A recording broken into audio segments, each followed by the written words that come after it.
José Luis Mendoza y Cervantes. Muchas gracias, Nayib. Muchas gracias a nuestros compañeros. Nuestro caluroso abrazo y la bienvenida a don Álvaro Arbelo con su comentario esta mañana, sus participaciones. La gente lo reclamaba, lo pedía, lo preguntaba. Y aquí ha estado de regreso hoy, precisamente para beneplácito del pueblo dominicano. Bienvenido, don Álvaro.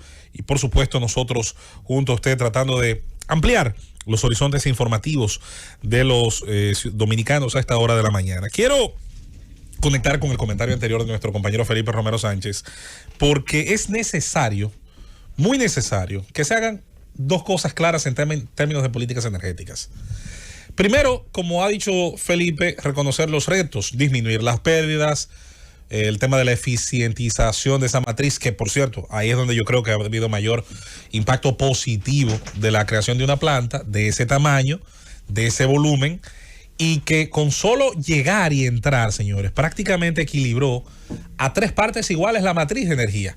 Usted tiene, si usted verifica la matriz energética dominicana, usted tiene cerca de un 30% de una matriz energética basada en combustibles fósiles, en todo lo que tiene que ver con derivados del petróleo. Tienes el carbón y tienes un crecimiento extraordinario en gas natural, que igual es parte de los derivados del petróleo, pero tiene un crecimiento por sí mismo, está generando por sí mismo una matriz interesante.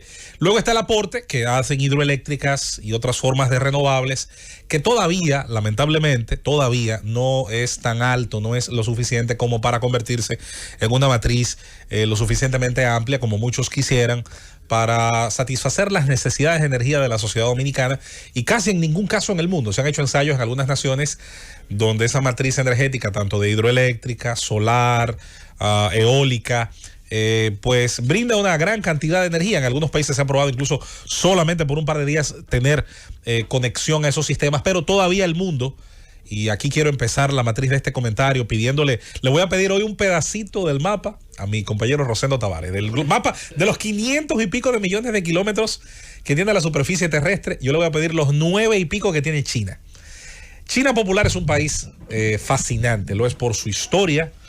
El desarrollo de la humanidad no se puede entender sin el desarrollo de las condiciones de vida que hicieron de China el país más habitado del planeta, no ahora en la época moderna, probablemente desde el siglo I de esta era ya se habían dado las condiciones en esa dorsal fértil entre los ríos Yangtze, Kiang, Mekong y otros. Ya se daban las condiciones, sobre todo de alimentos, de abundancia de fuentes de alimentos por el uso de esa agricultura intensiva, para que China fuera ese centro, esa explosión demográfica del mundo. Durante muchos años, eso le permitió desarrollar tecnologías, técnicas, cultura. Claro está, en una visión muy, muy centralizada en Occidente, todo eso estaba aislado. Si bien hay menciones de algunas culturas antiguas, de comercio y de algunos toques, de algunos roces con la cultura china, no es hasta muy avanzada ya la Edad Media, con los viajes de Marco Polo y con algunas exploraciones, que comienza ciertamente el intercambio a gran nivel. La ruta de la seda, especialmente hacia China, donde los europeos, cautivados por la suavidad de ese tejido, no sabiendo de dónde se sacaba, valía el precio de la vida de un hombre y de muchos más obtener una parte de ese tejido que luego cubría, vestía a la realeza europea. Lo mismo pasaba con la ruta de las especias, aunque esta iba más hacia la India, para obtener aquellas sustancias procedentes del mundo vegetal que ayudaban a conservar la carne, a darle sabor en una época en la que no teníamos la refrigeración industrial que hoy tenemos para preservar los alimentos, y muchísimo menos la variedad que podía darle sabor y que también hacía que la mesa de los nobles, la mesa de los más ricos de la época, pues pudiera abastecerse de esa variedad. Y ese tráfico, ese comercio, junto a otros elementos, permitió generar los primeros ensayos de un modelo global de economía, permitió los primeros ensayos de transacciones a nivel internacional, porque lo que salía de esos centros de producción terminaba llegando a las repúblicas italianas y desde ahí llegaba al resto del continente europeo. El mundo ya en el siglo XIV, XV, por lo tanto, tenía afectaciones internacionales, la famosa teoría del caos o de la mariposa, el aleteo de una mariposa en Cabo Verde puede generar un huracán que venga aquí a este lado y acabe con nosotros. Esa teoría dice que pequeños cambios en el lugar de origen de los acontecimientos pueden generar grandes dinámicas importantes en el lugar donde tienen efecto luego esas mercancías, esos servicios. La globalización es una demostración evidente todos los días de ese fenómeno. Y me centro en lo que está ocurriendo ahora en China popular. La última noticia que tal vez impactó en muchos medios. Colega y amigo. Adelante, don Álvaro. El gran genio del siglo XX. Bueno, una de las mentalidades más lúcidas que hemos tenido. A propósito de eso señala, ¿verdad?, que en su libro Todo es Todo, indica que lo más mínimo que pase en un lugar se proyectará en el mundo. Y eso, don Álvaro, tiene unos ejemplos extraordinarios al momento de ver cómo, por ejemplo, una guerra civil en un país ignoto del África del Sur, el solo hecho de tener un efecto, por ejemplo, en una materia prima. Hace unos días hubo un golpe de Estado en Guinea-Bissau, en la Guinea francesa, la Guinea Conakry. Señores, la gente vio eso como una noticia más. Bueno, ese país abastece a China de aluminio. El aluminio, que como todo el mundo sabe es una aleación a partir de la bauxita como materia prima, y que aquí incluso tuvimos una explotación histórica de la empresa Alcoa, es uno de los elementos más utilizados en la vida diaria, producto de que es un metal que permite muchísima facilidad al momento de ser utilizado como instrumento de cocina, al ser utilizado en diversas partes industriales, al ser parte de la carrocería de vehículos, en fin, es una materia altamente utilizada. La Alcoa, como tú señalas, que vino trabajando desde Trujillo, ¿verdad? Y después que lo explotó todo, dejó aquí cinco hoyos.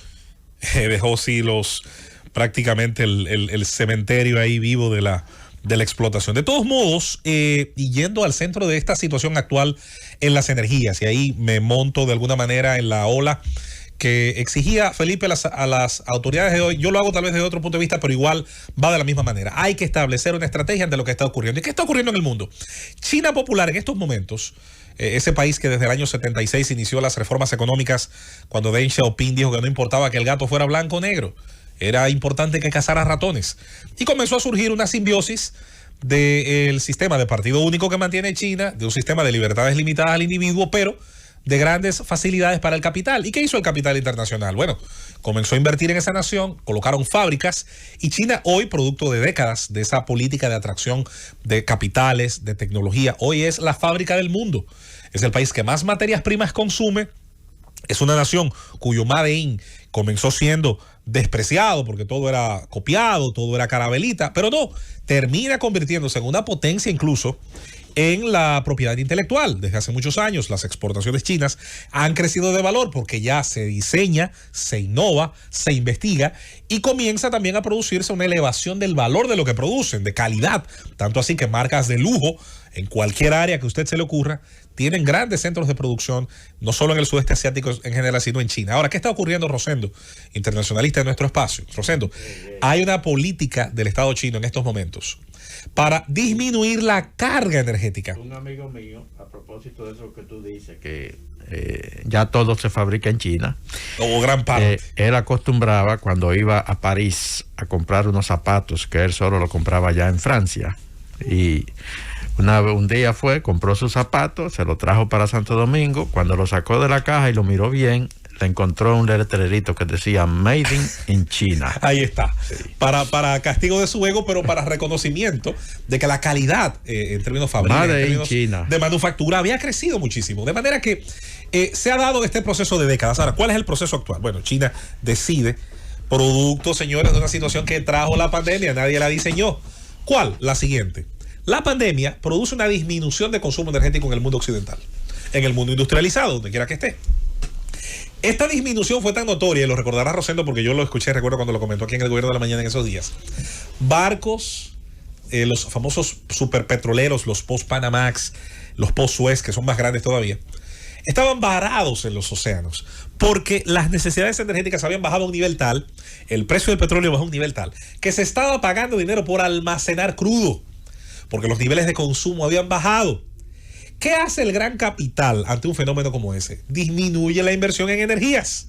La inversión en energías es la que extrae carbón, la que perfora pozos petroleros, la que perfora pozos gasíferos, la que construye grandes gasoductos y los lleva a los puertos, a las refinerías, y que luego como producto terminado llega a economías como las nuestras, pequeñas, en vías de desarrollo, de grandes capacidades de consumo en proporción a cada habitante, pero con una afectación importante porque dependemos de matrices extranjeras. Quite las hidroeléctricas, quite el pequeño arañazo que son los paneles solares y las energías eólicas, y todo el resto de la matriz llega en barco. Y eso, señores, implica que nuestra política energética de cara al futuro a corto plazo necesite tener un diseño responsable.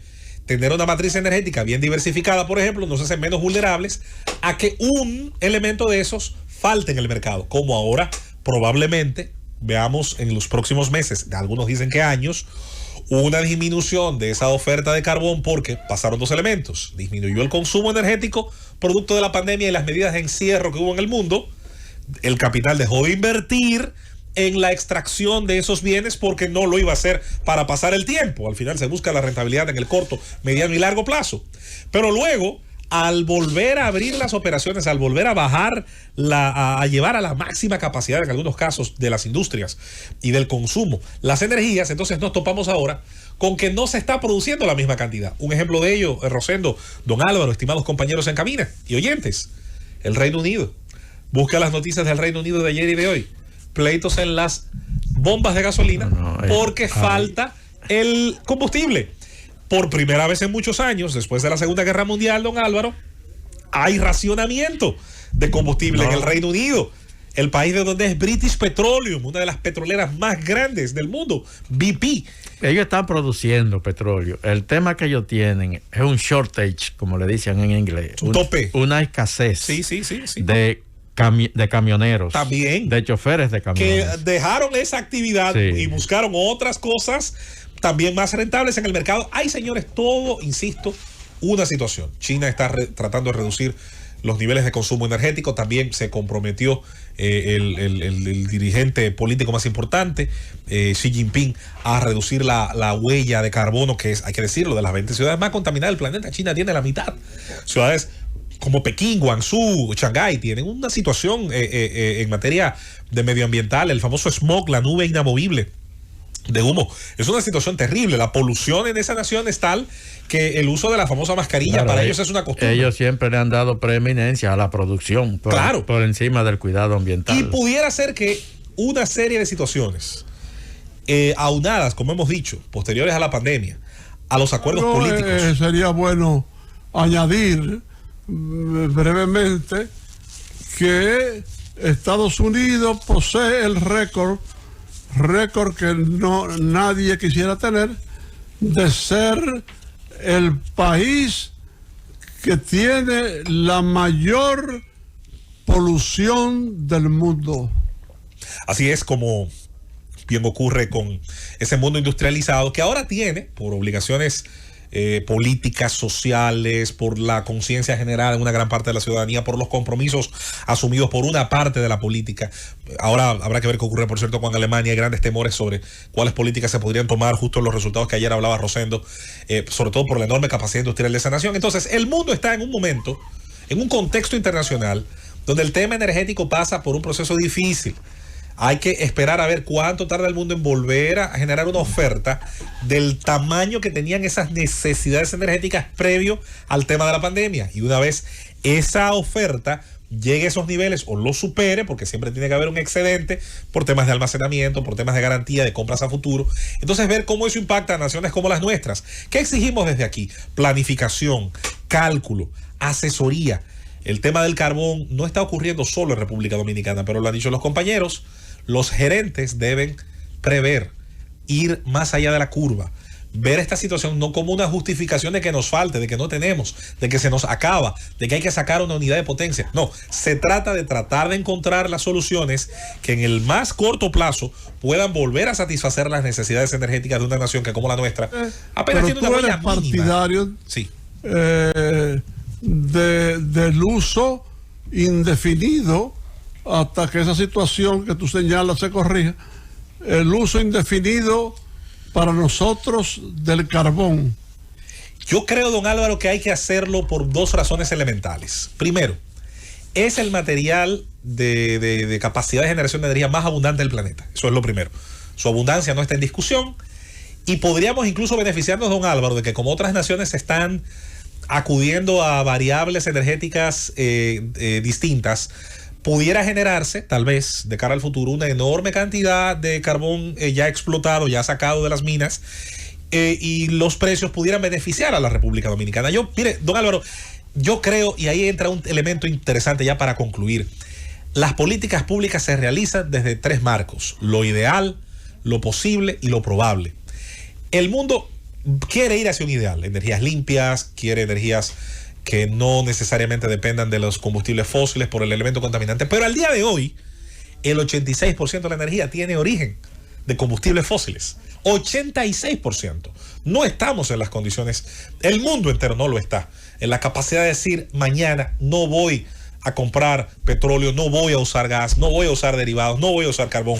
No estamos en la capacidad de dar ese salto tan rápido como sería lo ideal. Ahora, ¿qué es lo posible? ¿Qué es lo probable? Bueno, diversificar la matriz energética lo más que se pueda para no depender de un solo ingrediente, tener la capacidad primero de tener un mercado, tanto en la parte pública como privada, transparente, y generar una cultura, y ahí viene lo difícil, don Álvaro y compañeros, de que los servicios tienen un costo, y ese costo tiene que ser pagado tanto por los empresarios, grupos oligárquicos, grupos productivos, pero también por el ciudadano. Tiene que haber una cultura de cumplimiento del que dispensa el servicio, lo distribuye, pero también tiene que haber una cultura para solventar esos costos. No es un regalo, no cae del cielo, no es gratis. La palabra gratis ha hecho un daño terrible en la mentalidad de la gente, y eso ha posibilitado que generaciones que nunca en su vida han pagado agua o que se encuentran cara cualquier factura eléctrica tengan la idea de que esto cae del cielo.